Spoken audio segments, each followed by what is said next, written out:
À quelques pas des laboratoires ensoleillés de Montpellier, un petit groupe de scientifiques a suscité notre intérêt. Parmi eux, nous avons pu repérer un espoir scientifique, un individu rare, que notre caméraman est parvenu à observer. Je m'intéresse à l'adaptation des plantes au changement climatique et en particulier la vigne.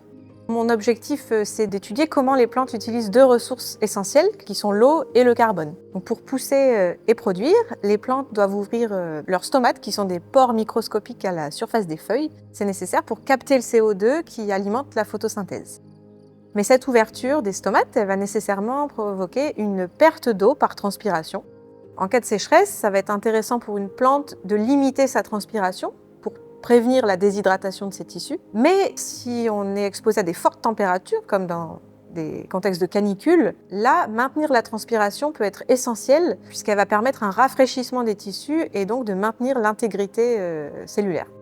On a donc un compromis qui semble en apparence rendre difficile un objectif important dans le contexte du changement climatique, qui serait d'avoir des plantes qui maintiennent leur croissance et leur production, mais qui économisent l'eau. Pour étudier ces questions, je combine plusieurs disciplines, l'écophysiologie, la génétique et le phénotypage, donc pour la mesure des caractères qui nous intéressent. Par exemple, sur la plateforme Phénodine qu'on a ici, les plantes sont disposées sur des balances qui permettent un contrôle continu de l'état hydrique dans le sol, donc pour imposer différents scénarios de sécheresse, irrigation, et également un suivi en continu de la transpiration à l'échelle de la plante entière.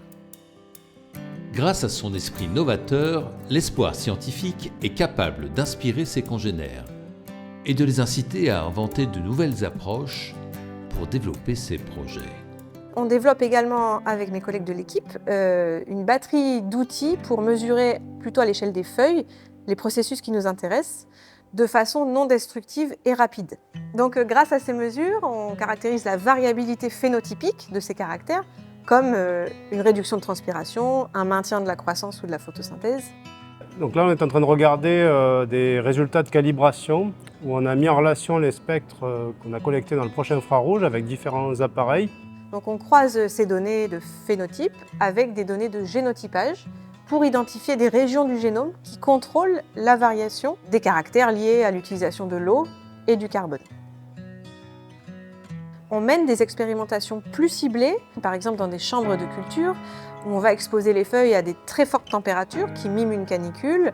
On va suivre par exemple le développement de brûlures qui peuvent se développer à la surface des feuilles, ou encore de décomposer la transpiration entre la part qui provient des stomates, la part qui passe directement à travers la cuticule, ou encore de faire des observations microscopiques par exemple pour mesurer la densité de stomates à la surface des feuilles. Je vais faire des prélèvements pour ensuite faire des dosages et voir quelles sont les molécules qui ont été créées ou pas créées du coup chez plusieurs génotypes de plantes pour voir un petit peu qu'est-ce qui s'est passé finalement d'un point de vue biochimique lors de ce stress à 50 degrés.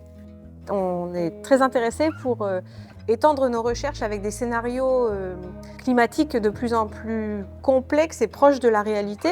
Et ce qui nous intéresse notamment, c'est des effets cumulatifs, par exemple des épisodes de sécheresse au sein d'une même saison, mais aussi les conséquences interannée, puisque la vigne est une plante pérenne et c'est un enjeu très important de comprendre les réponses au fil des années.